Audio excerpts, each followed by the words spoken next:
1906년과 1907년에 있었던 평양의 대부흥 운동은 사실상 선교사 한 분의 회개로부터 시작되었습니다. 그분의 이름은 로버트 하디 선교사입니다. 캐나다 출신인 하디 선교사는 1898년부터 함경남도 원산에 거점을 두고 의술을 베풀며 전도했습니다. 그런데 5년 동안 선교에 힘썼는데 뚜렷한 결과가 없었습니다. 그러다가 하디 선교사가 1903년 8월 24일부터 30일까지 원산 지역의 선교사들을 모아놓고 기도회를 인도하다가 그 마음속에 성령께서 갑자기 그 실상을 깨닫게 하셨습니다. 아무리 인간적인 수고를 해도 성령의 임재가 없으면 아무것도 아니구나 하는 걸 깨달은 거예요.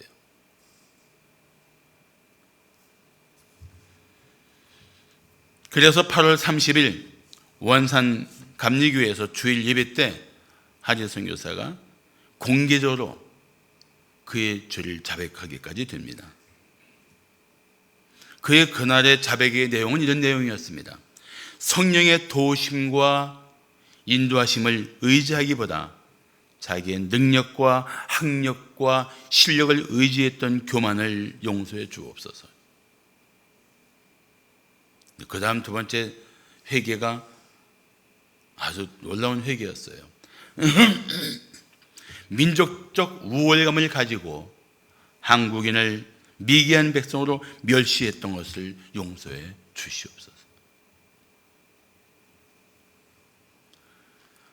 그 하디 선교사 안에 그 교만과 그 모든 이그러진 생각들을 성령께서 그 죄악들을 드러내 주시자 그는 더 이상 견딜 수가 없었던 것입니다. 그런데 그날의 하디 선교사의 회개가 한국교회에 회개의 불을 당겼습니다. 그리고 마침내 1907년 평양 대부흥 운동의 기폭제가 되었던 것입니다. 그때부터 목사들이며 성도들이며 한 마음이 되어서 자신의 은밀하고 추한 죄악들을 공개하며 자백하며 마음을 찢고 통곡을 했습니다.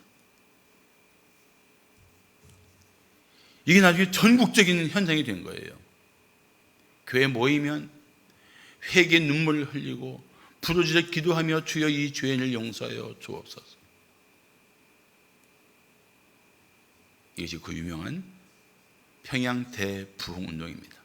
한 사람의 회개로부터 시작된 놀라운 회개 운동이었던 것입니다.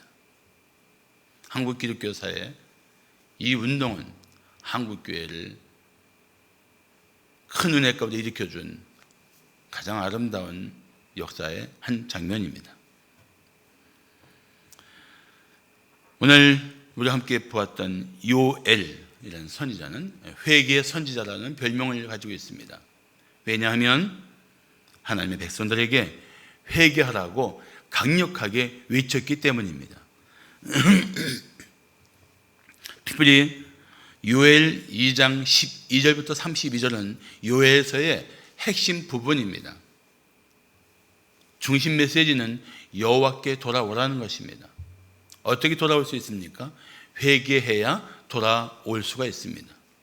회개하고 그 모든 죄의 자리에서 방향을 바꾸어 하나님께 돌아오라는 것입니다. 살다 보면 이 불의한 세상 속에서 하나님이 침묵하시는 것처럼 보일 때가 있습니다. 그래서 성도들은 이렇게 원망할 수 있습니다. 하나님, 왜 잠잠히 계십니까? 이런 상황에서 왜 침묵하십니까? 그러나 하나님은 침묵하시기도 하지만 또한 말씀하시는 하나님이십니다. 이미 우리에게 말씀하고 계신 거예요. 중요한 것은 우리가 귀를 기울여 들어야 하는 것입니다. 듣고 그 말씀 앞에 우리가 어떻게 할지 가슴을 치며 결단해야 하는 것입니다. 그렇게 할 때 하나님은 하나님의 때에 하나님의 의를 마침내 드러내실 것입니다. 그러므로 성도는 자신이 빠져있던 이 세상의 삶에서 하나님께 돌아와야 합니다. 오늘 본문 12절, 13절을 보시면 여호와께 돌아오라는 말이 2번 반복되고 있습니다. 그만큼 간절하게 돌아오라고 말씀하고 있는 것입니다. 자, 우리가 하나님께 돌아오기 위해 어떻게 해야 할까요? 첫째, 자신의 죄악을 통회해야 합니다. 전에 집을 나간 자식을 애타게 찾으며 부모들이 신문에 광고하는 일들이 종종 있었습니다. 그 문장 중에 하나를 기억하면 이런 이야기가 신문 광고에 적혀 있었어요. 돌아오라. 모든 문제는 다 해결되었으니 언제든지 집으로 돌아와라. 지난 일은 다 용서해 줄 거야. 죄 때문에 집을 떠나 방황하는 자녀들 생각에 가슴 아파하며 부모가 올린 용서의 메시지입니다. 자, 본문 12절과 13절을 보시면 여호와의 말씀에 너희는 이제라도가 뭐예요? 늦지 않았어. 아직 안 늦었어. 이제라도, 지금이라도 금식하고 울며 애통하고 마음을 다하여 내게로 돌아오라 하셨나니 너희는 옷을 찢지 말고 마음을 찢고 너희 하나님 여호와께로 돌아올지어다.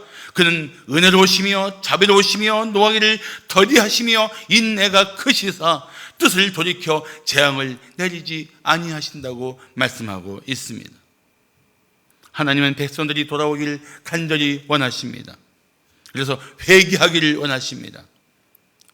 이스라엘 사람들은 마음을 찢으며 회개하는 증거로 자기의 옷을 찢었습니다. 그런데 어떤 사람은 옷만 찢었습니다. 남들이 보기에는 저 사람이 좀 회개하고 있구나 보였을 것입니다. 그런데 정작 옷을 찢은 후에도 그의 삶은 바뀌지 않았습니다. 왜 그렇습니까? 겉모양만 회개하고 속사람은 전혀 변하지 않았기 때문입니다. 그런 사람을 향해 바울은 이렇게 말하고 있습니다. 경건의 모양은 있으나 경건의 능력은 부인하니 이 같은 자들에게서 내가 돌아서라. 가까이 있으면서 상처받지 말고 저런 사람이 예수 믿는 사람이냐 원망하면서 주의 이름까지 욕되게 하지 말고 차라리 내가 돌아서라. 때로 우리는 감정적으로 울면서 잘못됐다고 말할 수 있습니다. 그런데 사실 성령의 역사가 없으면 후회는 하지만 진실로 회개하지 않을 수 있습니다. 진정한 회개 없이는 사람은 그렇게 쉽게 변하지 않습니다. 그것이 타락한 본성을 가진 인간의 한계입니다. 그러므로 회개는 철저히 성령의 역사입니다. 성령께서 우리 죄와 비참함을 비춰주시고 우리가 죄악을 슬퍼하게 하실 때 우리는 비로소 진정한 회개를 하게 됩니다. 그렇지 않으면 우리는 참 하나님 앞에 어리석게 이런 식의 말을 할 때도 있습니다. 이게 왜 죄야? 왜 나만 가지고 그래? 너만 가지고 그러는 것은 사랑하는 증거야 이놈아. 이게 하나님 뜻이에요. 어느 성도가 설교 중에 자기 죄를 목사님이 질타했다고 시험 들었다고 하는데 지혜로운 권사님이 이렇게 말씀했답니다. 그건 질타한 게 아니고 하나님이 당신을 너무 사랑해서 목사님 통해서 말씀해 주신 거예요. 그 맞는 조언이거든요. 우리는 자기 죄를 인정해야 합니다. 우리는 너무나 죄가 많거든요. 너무나 허물이 많거든요. 너무 문제가 많거든요. 이 죄를 용서해달라고 간절하게 부르짖어야 합니다. 그러면 성령께서 당신이 회개하도록 역사하실 것입니다. 사랑하는 성도 여러분, 하나님이 원하지 않는 삶을 살고 있다면 즉시 멈추십시오. 자신이 하나님의 이름을 높이지 못하고 있다면 그 순간 멈추십시오. 자신이 하나님의 영광을 드러내지 못하는 일을 하고 있다면 당장 멈추십시오. 그리고 그 삶의 자리에서 즉각적으로 하나님께 돌아서야 합니다. 그러면 하나님께서 어떻게 하신다고요? 그는 은혜로우시며 자비로우시며 노하기를 더디하시며 인애가 크시사 뜻을 돌이켜 재앙을 내리지 않는다고 말씀하고 있습니다. 하나님을 회개하는 영혼들을 위해서 언제든지 그 뜻을 돌이켜 그 무한한 사랑을 베풀어 주실 것이라는 약속의 말씀입니다. 할렐루야. 우리 하나님이 그런 하나님이란 말이죠.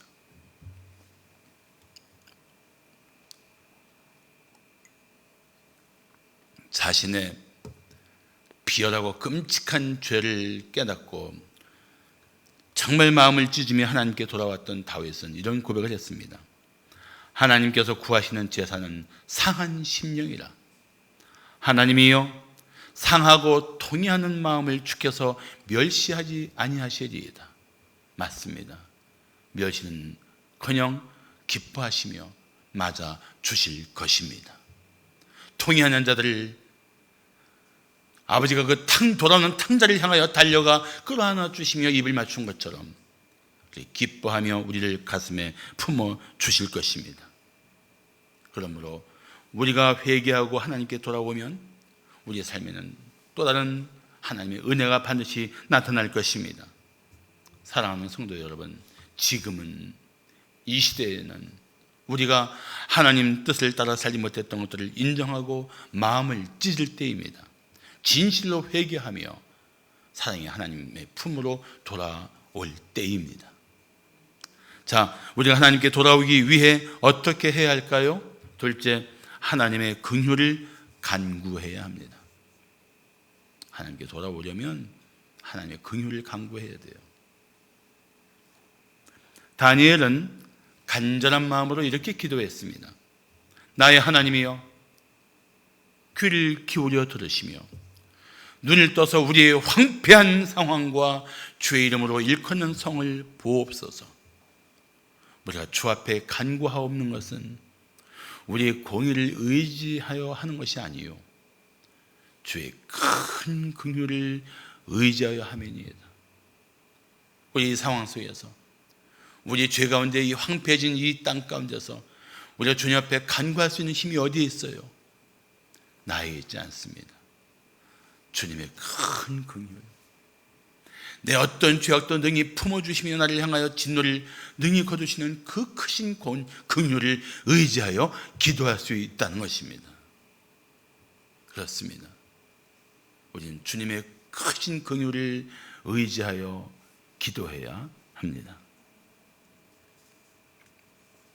14절을 말씀하기를 주께서 혹시 마음과 뜻을 돌이키시고 그 뒤에 복을 내리사 너희 하나님 여호와께 소제와 전제를 드리게 하지 아니하실는지 누가 알겠느냐고 말씀하고 있습니다.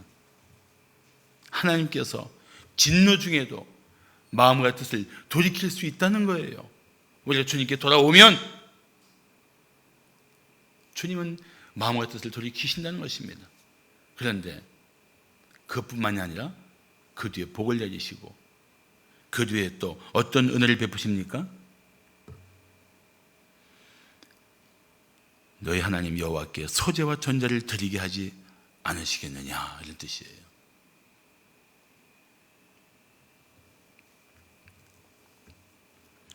우리가 진실로 회개할 때 하나님은 우리를 향해서 진노하셨던 뜻을 돌이키실 뿐만 아니라 우리를 향해서 복을 주시고 예배까지 회복시켜 주시는 하나님이신 줄로 믿습니다.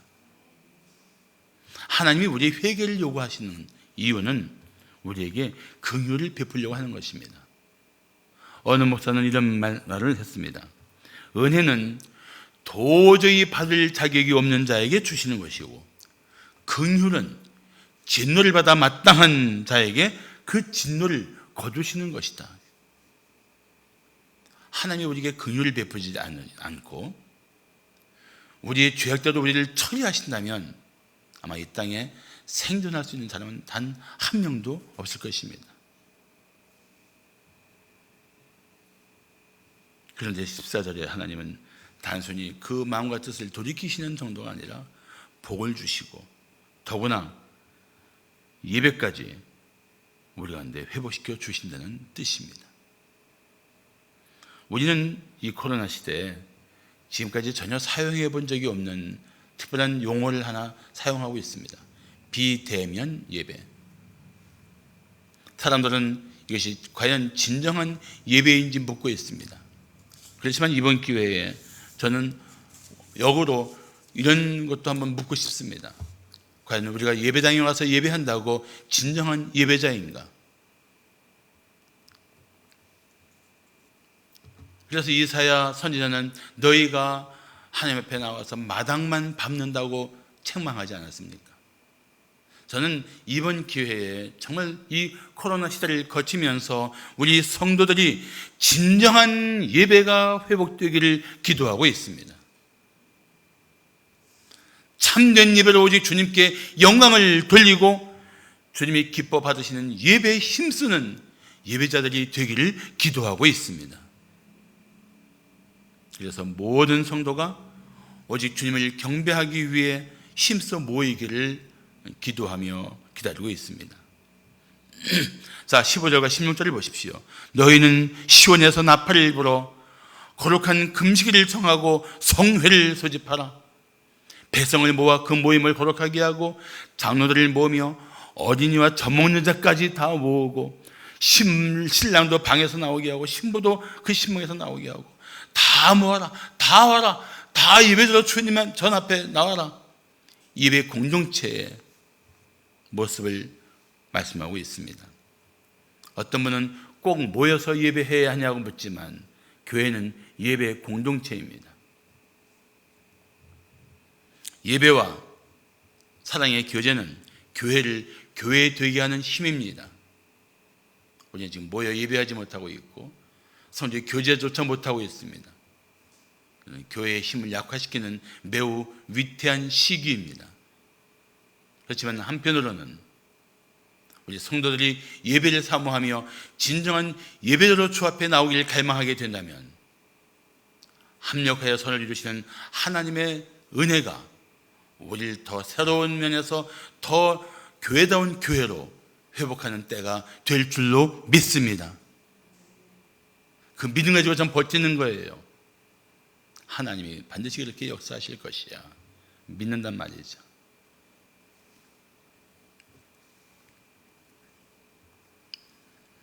사실 전염병에 재난이 있을 때 성도들이 마음을 찢으며 주님 앞에 나와 예배할 때입니다.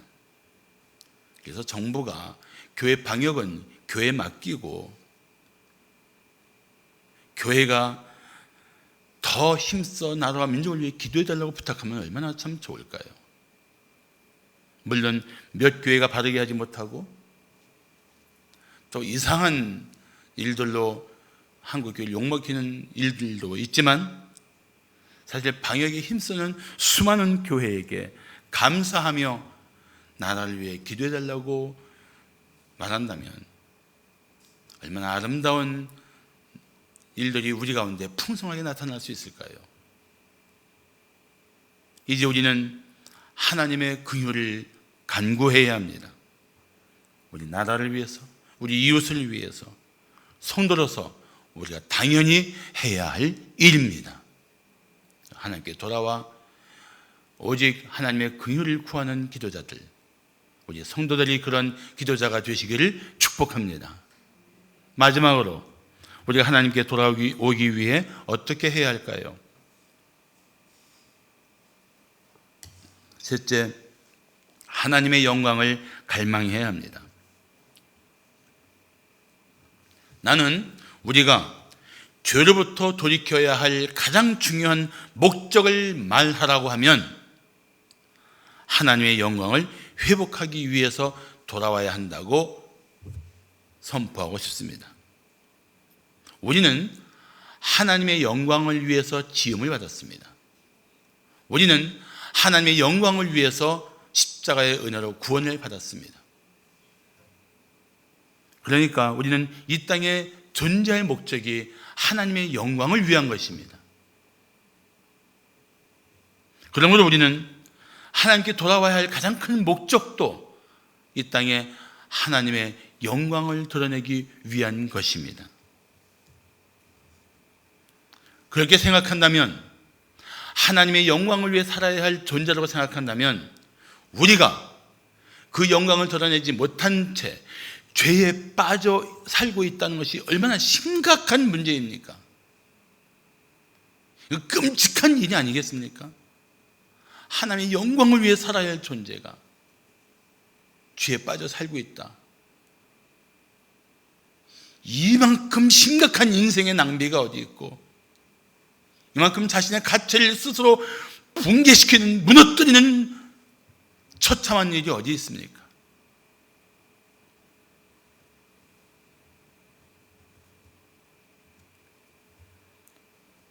하나님의 백성이 세상에서 모욕을 받는 것은 단지 우리의 문제가 아닙니다.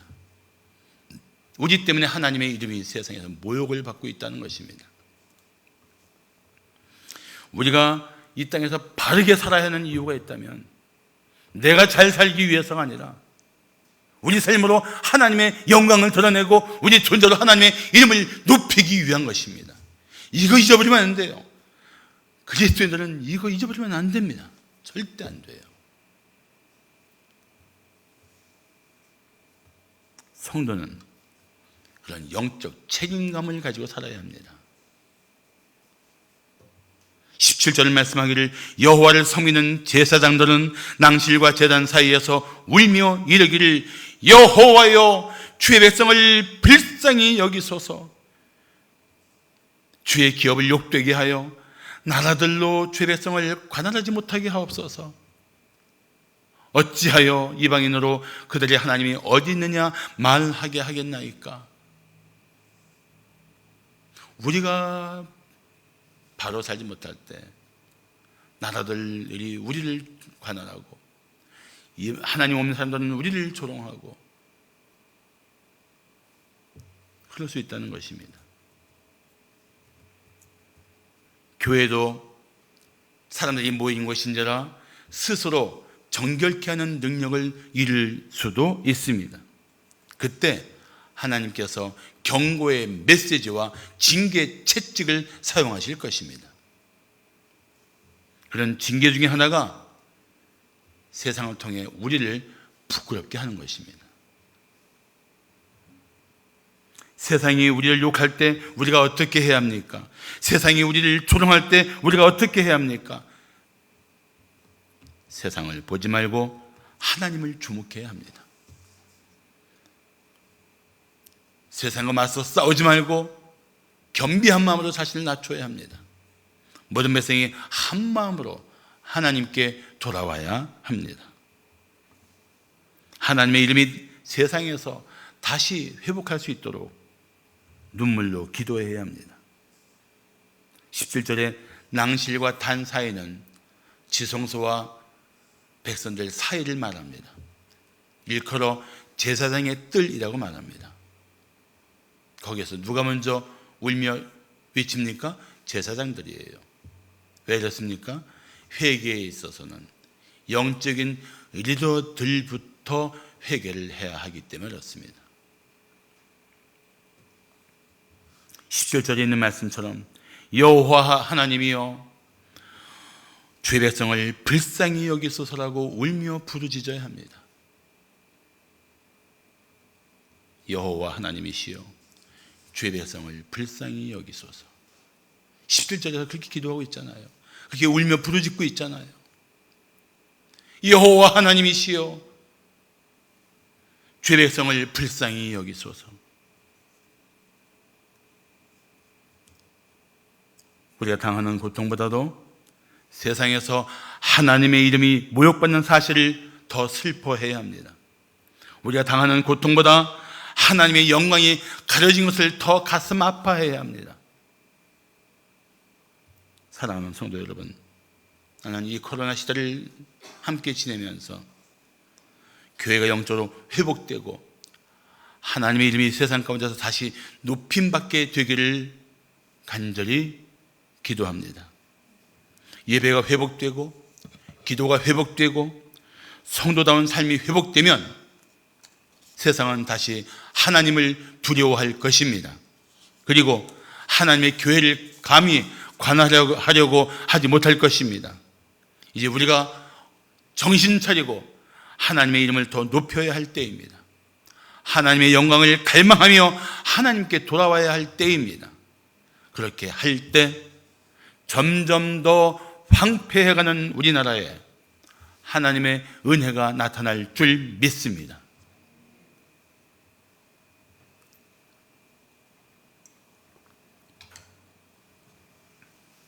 예수 기도라는 기도가 있습니다. 중세에 많은 신령한 이들이 짧지만 하루 종일 되풀이해서 기도했던 그런 기도문입니다. 이런 기도문이에요.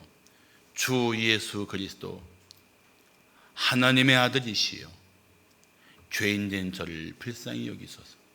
아침에 눈을 뜨면서부터 이 기도를 시작합니다. 주 예수 그리스도 하나님의 아들이시여 죄인된 저를 불쌍히 여기소서.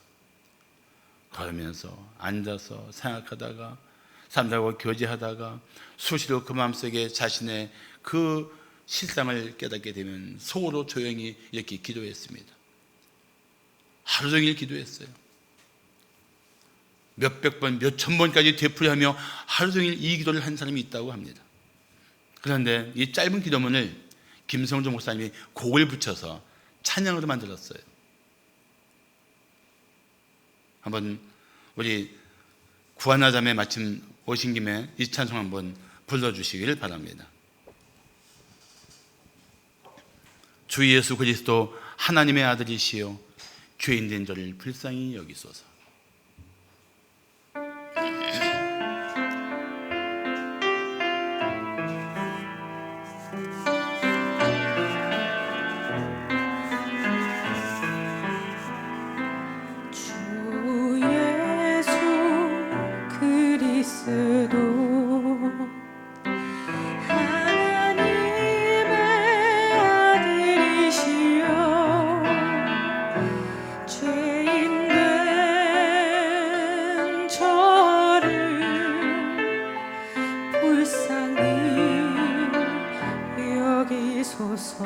같이 하겠습니다. 주 예수 그리스도 하나님의 아들이시여 죄인된 저를 불쌍히 여기소서. 다시 한번 주 예수 그리스도 예수 그리스도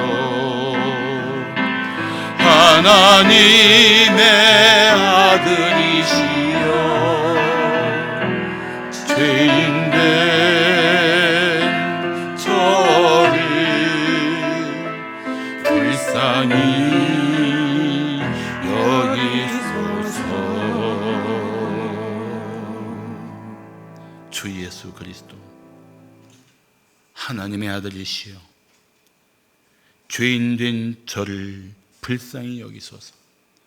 이 기도를 하다 보면, 이 예수 기도를 하다 보면 성령께서 자신의 죄와 비참함을 깨닫게 하실 것입니다.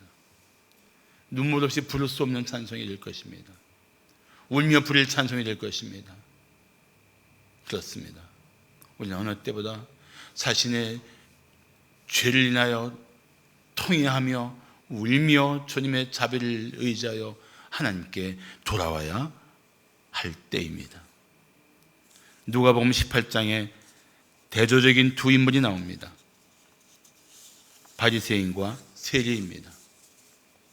바리새인은 자신의 의와 공로를 자랑합니다. 그렇지만 세리는 멀리 서서 감히 눈을 들어 하늘을 쳐다보지도 못하고 다만 가슴을 치며 말합니다. 하나님이여 불쌍히 여기소서. 나는 죄인이로소이다. 하나님이여 불쌍히 여기소서. 나는 죄인이로소이다. 이 기도만 반복한 것 같아요. 성경에 보면 이 기도만 나옵니다. 하나님이여 불쌍히 여기소서. 나는 죄인이로소이다. 그런데 하나님께서 누구의 기도를 들으셨습니까? 예수님께서 이렇게 말씀하십니다. 내가 너희에게 이르노니 이에 저 바리새인이 아니고 이 사람 하나님의 긍휼을 구하며 이 죄인을 불쌍히 여겨달라고 가슴을 치며 마음을 찢으며 통회한 이 사람, 이 세리가 의롭다 하심을 받고 그의 집으로 내려갔느니라. 우리 죄를 생각하면 어떻게 감히 하나님 앞에 고개를 들어 바라볼 수 있겠습니까? 내 전 존재를 내려놓고 이 비천한 자를 사랑하시는 하나님 앞에 나와 긍휼을 구하며 하나님이여 이 죄인을 불쌍히 여겨 주옵소서. 주 예수 그리스도 하나님의 아들이시여 죄인 된 저를 불쌍히 여겨 주시옵소서. 마음을 찢으며 기도할 때입니다. 사랑하는 성도 여러분, 이 바리새인과 세리의 기도 비유를 통해 주님이 우리에게 하시고자 하는 메시지가 무엇입니까? 하나님 앞에 나와 겸손하게 회개하라는 것입니다. 그러면 하나님의 자비와 긍휼을 얻고 의롭담을 받을 것이라는 약속입니다. 그럴 때 우리는 진정 죄로부터 돌이켜 하나님의 사람다운 삶의 회복이 일어날 것입니다. 변화된 하나님의 사람들로 살게 될 것입니다. 그래서 예수님은 이 비유를 이렇게 마치십니다. 무릇 자기를 높이는 자는 낮아지고 자기를 낮추는 자는 높아지리라. 지금은 우리가 죄악의 자리에서 돌이켜야 할 때입니다. 겸손한 마음으로 하나님의 긍휼을 간절히 구할 때입니다. 하나님의 영광을 위해 하나님의 사람답게 살겠다고 결단할 때입니다. 오늘 그런 결단이 여러분의 심령 가운데 있기를 축복합니다. 기도하시겠습니다.